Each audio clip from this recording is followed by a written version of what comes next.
ఇక జార్ఖండ్లో తొలి విడత పోలింగ్ ఇవాళనే స్టార్ట్ అవుతోంది. ఉదయం 7 గంటల నుంచి సాయంత్రం 4 గంటల వరకు పోలింగ్ కొనసాగబోతోంది. ఈ తొలి విడతలో 15 జిల్లాల్లోని 43 స్థానాలకు ఎన్నికలు జరగబోతున్నాయి. జార్ఖండ్ ఎన్నికల బరిలో 683 మంది అభ్యర్థులు ఉంటున్నారు.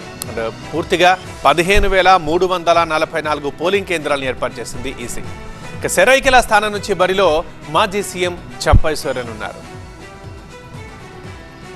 జార్ఖండ్ లో తొలి విడత పోలింగ్ కు సర్వం సిద్ధమైంది. పోలింగ్ కేంద్రాలకు ఇప్పటికే సిబ్బంది చేరుకుంటున్నారు. సాయంత్రం 4 గంటల వరకు పోలింగ్ జరుగుతుంది. తొలి విడతలో 43 స్థానాల్లో ఎన్నికలు జరుగుతున్నాయి. మొత్తం 683 మంది అభ్యర్థులు బరిలో ఉన్నారు. 1,37,00,000 మంది ఓటర్లు తమ ఓటు హక్కును వినియోగించుకుంటారు. బీజేపీ నేతృత్వంలోని ఎన్డీఏ కూటమి, జేఎంఎం నేతృత్వంలోని ఇండియా కూటమి మధ్య గట్టి పోటీ ఉంది. 15,344 పోలింగ్ కేంద్రాలను ఏర్పాటు చేశారు. బీజేపీ తరపున ప్రధాని మోదీ, కేంద్ర హోంశాఖ మంత్రి అమిత్ షా సుడిగాలి ప్రచారం చేశారు. రెండు కూటములు కూడా గ్యారంటీలను విడుదల చేశాయి. జేఎంఎం తరపున సీఎం హేమంత్ సోరెన్ ప్రచారం చేశారు. ఆయన భార్య కల్పనా సోరెన్ కూడా ఎన్నికల బరిలో ఉన్నారు. నవంబర్ 20వ తేదీన 38 స్థానాల్లో రెండో విడత పోలింగ్ జరుగుతుంది. సమస్యాత్మక పోలింగ్ కేంద్రాల దగ్గర గట్టి భద్రత ఏర్పాటు చేశారు. మావోయిస్టు ప్రభావిత ప్రాంతాల్లో 200 కంపెనీల పారామిలిటరీ బలగాలతో సెక్యూరిటీ ఏర్పాటు చేశారు. తొలి విడతలో సెరికెలా అసెంబ్లీ నియోజకవర్గం నుంచి మాజీ సీఎం చంపై సోరెన్ బరిలో ఉన్నారు. హేమంత్ సోరెన్ నేతృత్వంలోని జేఎంఎం ప్రభుత్వం జార్ఖండ్ ను లూటీ చేసిందని ప్రధాని మోదీ, అమిత్ షా విమర్శించారు. అయితే జార్ఖండ్ కు కేంద్రం ఎన్ని నిధులు ఇచ్చిందో మోదీ లెక్కలు చెప్పాలని సీఎం హేమంత్ సోరెన్ కౌంటర్ ఇచ్చారు.